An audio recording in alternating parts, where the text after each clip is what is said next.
la zone où il y aura vachement de hérissons, ce sera quoi? Ce sera la Chésine? Bah disons qu'il y en a sans doute beaucoup, sauf que vu l'étendue du truc et le fait qu'on chemin, voilà c'est ça, mais c'est parce qu'en fait, le problème honnêtement pour moi, bah voilà, c'est qu'avec notre lampe on voit maxi 10 mètres et que les pelouses elles font des kilomètres.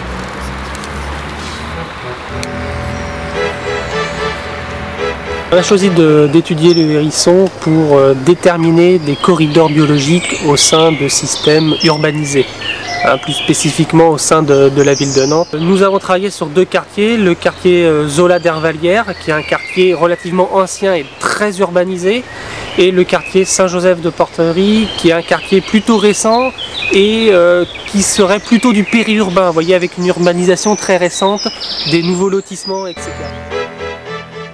La ville de Nantes et Nantes Métropole Aménagement souhaitaient prendre en compte la biodiversité et ce qu'on appelle la trame verte et bleue, savoir les cheminements des espèces sauvages, où est-ce qu'il est passé. Pourquoi le hérisson? Parce que c'est un animal qui, une espèce parapluie si vous voulez, et en considérant cette espèce-là, on va pouvoir considérer un tas d'autres espèces sauvages. En fait, si vous voulez, c'est une espèce témoin pour représenter l'ensemble des autres espèces.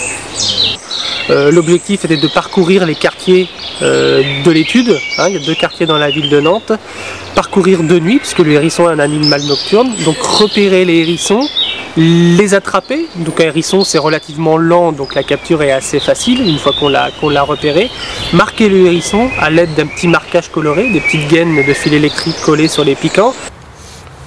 Et donc là l'opération? Donc là on lui met le premier code sur la tête, et on lui en met deux sur les côtés.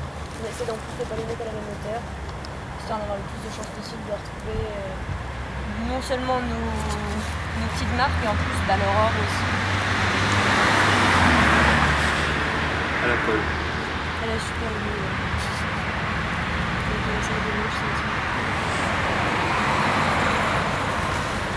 En fait, il y a deux aspects dans le repérage des hérissons dans la ville. Il y a d'une part le travail de terrain qui est fait par des étudiants, deux étudiantes de l'école vétérinaire Oniris, avec, je vous dis, on parcourt un parcours du terrain pour repérer les hérissons à l'aide de lampes torches, de jumelles thermiques.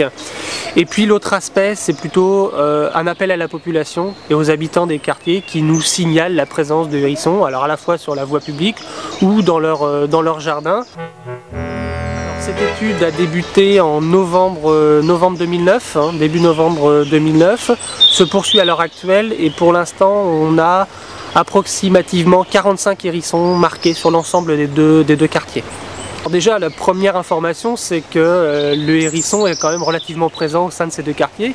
On partait un petit peu à l'aveugle au début de l'étude, on ne savait pas du tout combien on allait avoir de hérissons, si ça allait être simple de les repérer, s'il y en avait beaucoup, etc. Bon, le deuxième enseignement, c'est que le hérisson fréquente des zones assez particulières au sein des deux quartiers. C'est des zones, on va dire des quartiers résidentiels, enfin des zones résidentielles avec des maisons possédant un jardin privatif, des maisons comment dire, mitoyennes avec jardin mitoyen aussi, à proximité de petits immeubles qui ont des grandes pelouses ponctuées de bosquets. Je crois que l'étude dit d'abord effectivement le lien quasi affectif à la nature dans la ville. C'est-à-dire qu'on a, je crois, démontré qu'on avait aujourd'hui bien un hérisson des villes et un hérisson des champs, et un hérisson des villes qui s'était très très bien adapté à l'homme, puisqu'on a même trouvé, ce qui était assez drôle, des hérissons qui de toute évidence se nourrissent d'abord de croûtes de fromage et qui ont quitté tout régime insectivore depuis longtemps, ce qui n'est pas bon du tout pour leur santé, très probablement. On a vu aussi un comportement du hérisson modifié par rapport au risque urbain. Et on le sait, le principal risque urbain pour le hérisson, c'est la voiture. Donc on voit bien que finalement le hérisson des villes a une activité plus du petit matin que du crépuscule, parce que le soir dans la ville il y a beaucoup de circulation alors qu'il y en a beaucoup moins au petit matin, donc il s'est un peu adapté finalement à la faiblesse de la circulation automobile, ce qui est bien meilleur pour son propre avenir dans la ville. Donc il y a bien un comportement du hérisson des villes, il y a un hérisson qui est finalement assez adopté. On a même découvert qu'il y avait des animaleries qui fournissaient aujourd'hui de la nourriture pour hérissons. Donc ça, c'est des éléments assez intéressants. Après, sur ces cheminements, là, c'est un peu plus compliqué. On voit quand même bien qu'il arrive par les coulées vertes, mais qu'après, il a un comportement assez sédentaire, finalement. On voit qu'il aime bien les pieds d'immeubles de logements HLM, où il y a pas mal d'infractuosité, où il y a de quoi se nourrir. Donc on a vu un certain nombre de choses qui permettent de mieux le comprendre. Mais je crois que les éléments vraiment clés, pour l'instant, c'est quand même ce lien affectif aux habitants, qui lui donne un prénom, comme un chien ou un chat, et puis effectivement des comportements qui sont des comportements urbains, qui sont plus ceux du hérisson des champs. Donc il y a bien un hérisson des villes et un hérisson des champs.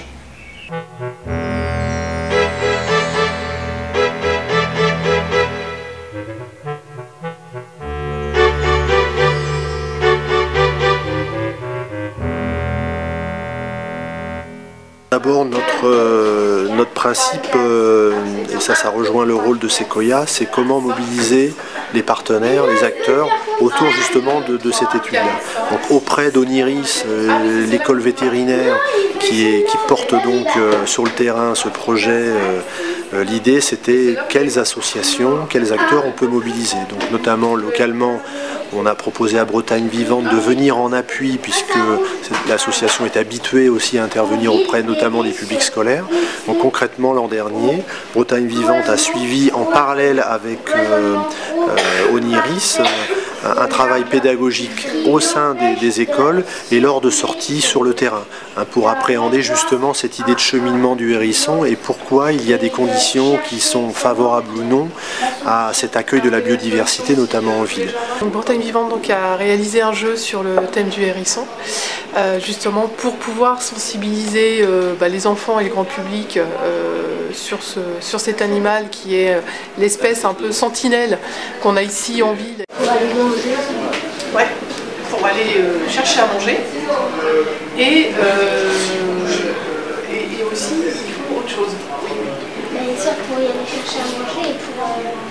Parce que le jour, ils ne peuvent pas y aller parce qu'il y a une voiture. Justement, montrer les différents aspects de la vie du hérisson aux enfants. Donc c'est pourquoi on a réalisé ce jeu-là avec tout simplement en demandant aux enfants de chercher sous un système de parcours, de chercher sous les plaques sa copine d'Édette, parce que le hérisson, on sait qu'à cette période, il recherche sa compagne pour pouvoir se reproduire. Et il a différents justement épreuves qu'il découvre en soulevant les plaques. Voilà. On a invité ces acteurs-là à venir s'associer à l'école vétérinaire pour amplifier un peu le travail de repérage et de marquage. Donc, et c'est eux-mêmes après des prescripteurs qui vont en direction de leur public, de leurs adhérents, pouvoir mobiliser un peu plus. Et je pense que sur un quartier comme les Dervalières, ça a plutôt bien fonctionné, puisqu'on a eu quand même pas mal de repérages et surtout de signalements faits par la population. Donc c'est aussi de cette manière-là que les personnes se sentent un peu plus impliquées dans une étude qui aurait pu paraître un peu, qui aurait pu être assez anonyme du fait de son objet qui était au départ quand même un travail assez pointu sur le cheminement du hérisson dans la ville. Qui dit politique d'aménagement de la ville et d'aménagement des quartiers, on aménage des quartiers qui sont habités. Et donc il faut prendre en compte la vie de la population et la faire intervenir dans une étude et la faire participer. C'est toujours un plus, quoi, hein. Les gens sont du coup acteurs de cette étude et donc acteurs des conclusions qui vont arriver au terme de cette étude. La première phase qui s'est achevée en fin d'année 2010 nous a permis de tirer quelques conclusions avec les 40 hérissons marqués, mais a soulevé aussi beaucoup de questions au final. Donc il a été décidé de poursuivre sur une deuxième année l'étude avec deux aspects dans cette seconde phase. Un aspect plus sociologique avec des enquêtes sur le terrain auprès des habitants pour connaître leur point de vue vis-à-vis de cet animal, le hérisson, et surtout vis-à-vis de la biodiversité et des efforts faits par la ville de Nantes en termes d'aménagement et de prise en considération de la biodiversité animale et végétale. Et l'autre aspect, c'est vraiment poursuivre l'étude de terrain, cette fois-ci non plus en capturant, marquant et relâchant les hérissons, mais en les capturant et en les équipant d'émetteurs. et ce qu'on appelle le radio tracking, et ça va permettre en fait de suivre le hérisson précisément sur toute sa phase de déplacement durant son activité nocturne, quoi. Donc on va avoir des données beaucoup plus rapprochées et beaucoup plus précises. Alors on va avoir beaucoup moins de hérissons suivis que de hérissons marqués, hein. Je vous dis une quarantaine de hérissons marqués, et au total, au terme de l'étude, on devra avoir 10 hérissons par secteur équipé d'un émetteur.